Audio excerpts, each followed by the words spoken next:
Dear friends, good night everyone. Welcome back once again to Sarà, Vero. It will be true on the Friday of the Spirit. Today is Friday, and once again we are in your company as well as you are in our company. So, as the hostesses do on the airplanes, as if we were actually air hostesses, we remind you how to get in contact with us. There is the live on Facebook, and I'm just seeing that you are already following us.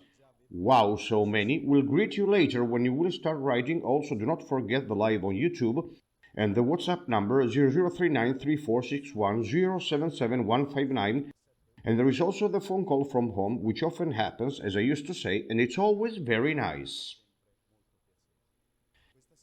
Tonight, dear friends, we have a most welcome comeback. A character who has become famous thanks to what has already become his mission. The first time we had him as a guest here on Sarà, Vero, he told us about his very tough juvenile odyssey, which ultimately led him to be what he is now. So he took a specific direction in front of a crossroads he stumbled upon. It's a huge pleasure for us to have him back, and I feel extremely honored to introduce him to you once again, also because he has become a friend, our dearest Alberto Caccialanza. Hi, Alberto.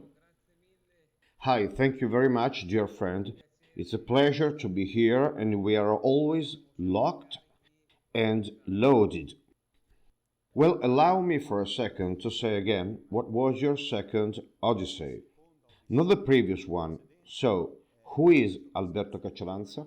This regular kid who, after a few sublime experiences that he lived on his own skin, has become a very famous popularizer of Marian Messages both nationally and internationally.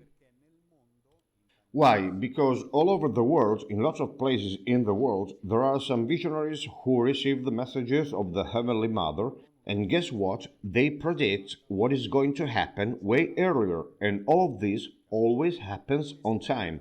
So that has become your mission. Is that right, dear Alberto? Yes, of course.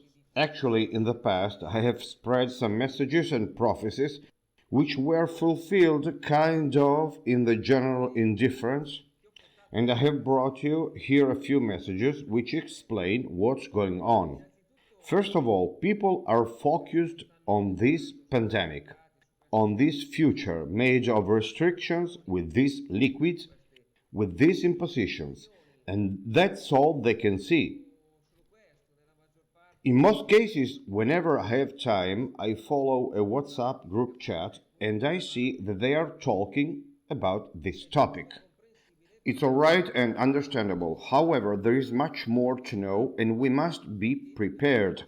Therefore, I'm going to read you a few messages right away. Go, tell us right away what's cooking in this big pot, which is planet Earth. Of course, Carbonia Operation Sardinia. A message of 2017. America will taste the pain of its sin. It will find itself naked in front of me. It doesn't stand a chance and will perish in its own pride. Russia is about to lay down its law of war. China will be the destroyer with all of its bacteriological weapons, which will kill a third of the population. Italy will cry for not having bowed down to me. First of all, a third of the population reminds us of the Revelation passage 9, where he specifically talks about this last great war. So this message is actually reminding the sacred texts, the war in the sacred texts. Now, the message from 2014. China is in turmoil. The United States of America is on alert. Russia will dictate its candidacy as world prime minister, and China will join Russia. So there will be a union between Russia and China, and the USA will heavily suffer, as I just read in this message. Also because of its sins. Starting from the period right after World War II onwards, USA has been the worst warmonger. For example, the war in Korea in the 50s, the one in Vietnam in the 60s, and so on. It's already a spine-chilling scene. However, we have also plenty of evidence that these wars have been organized, so this scene is far heavier. For example, they made up a lie Iraq possessed chemical weapons and long-range missiles, which were able to travel long distances, therefore above the permissible limit. So they went to war with Iraq.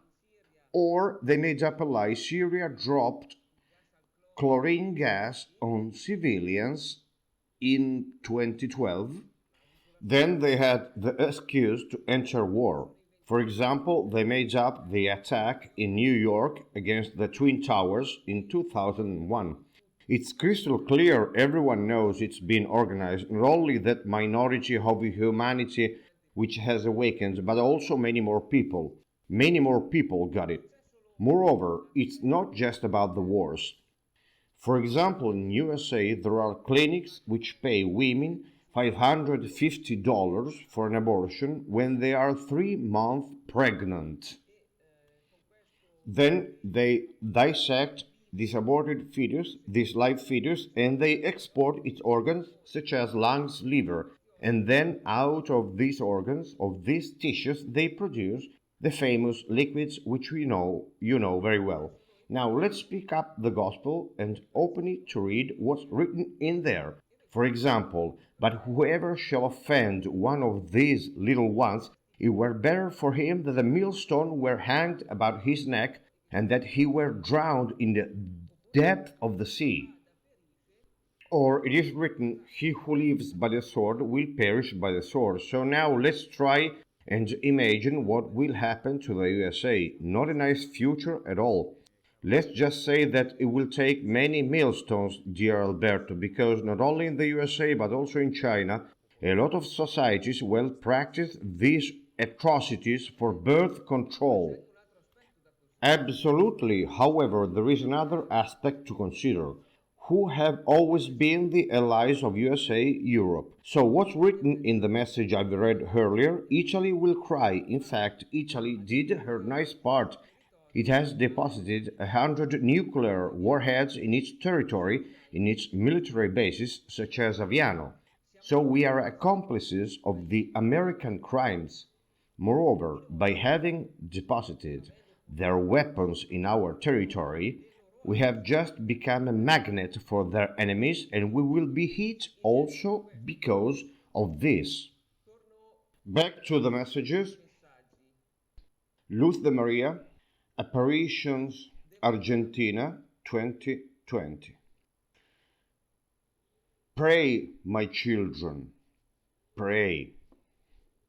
Communism will advance, putting Rome in agony. 2015. Pray for Rome, my children. Terrorism is lurking. It will deal a fatal blow. Trevignano Romano, Apparitions, Rome, 2018. Pray for Rome.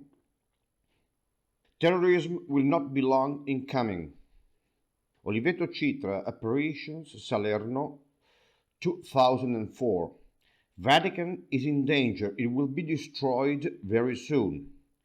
Carbonia, 2017. Paris will be once again assaulted by enemies. Madrid will be also attacked by enemies, but now it's Rome's turn.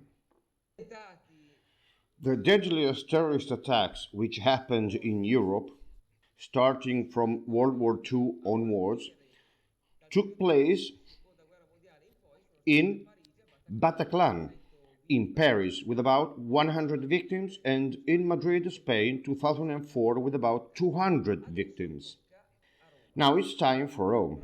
However, it will not be just an attempt.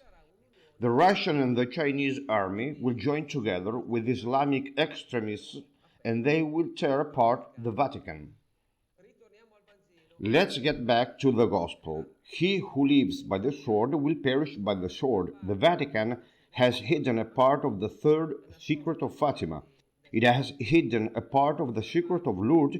It has hidden a part of the secret of La Salette. The Vatican has laundered money for the mafia and does not use, it does not practice works of charity in a way proportionate to what is stored in its bank. Or just a little while ago, we have seen the Cardinal Pell, Vatican finance minister, being arrested because he abused dozens and dozens of children, and he himself confessed that, arrested. Moreover, the Vatican has covered up several cases of pedophilia all over the world, in several countries. Then, these priests were moved to other parishes, and then what's happened? They abused other children. These are extremely heavy swords accumulated by the Vatican, and it will be severely hit precisely because of it. This is what is meant to happen in a few years. However, now I will be practical. Why? The liquid. You know what I'm talking about. If you got the liquid, you can go to the shops, you can go left and right and to work. If you do not have the liquid, you cannot go left and right. So many people ask me, so what should we do now? We are in trouble. Well, let's keep following the law of Christ. If you have the liquid, you are an accomplice to Satan's plans. So you throw some swords, and those swords are bound to come back. Therefore, you will be more prone to, more vulnerable to be hit by future wars which will be coming. On the other hand, if you don't have the liquid, you are not an accomplice to the evil, you are not an accomplice to Satan's plan. You don't throw some swords which are bound to come back to you. Of course, you will suffer, you will likely lose your job. However, we shouldn't always despise suffering because suffering purifies us. It wipes away some dirt from our souls. We become light, and light drives away the darkness. So we will also be less prone, less vulnerable to be hit by the future wars which are about to come. Yes, dear Alberto, let's say that very likely, according to karma, which is something we often talk about here, well, from a karmic point of view, the fact of not having the liquid, as you call it, knowing where it comes from, will not bring effects to the cause to which we would give energy if we took the liquid. So it's a nice choice to make, the famous crossroads, either with me or against me. Exactly. However, in these special times, the messages of our Mother have spoken very clearly. The time of decisive choices has come. We must take sides, so I am always very stiff with these answers of mine when people ask me. We must choose Jesus.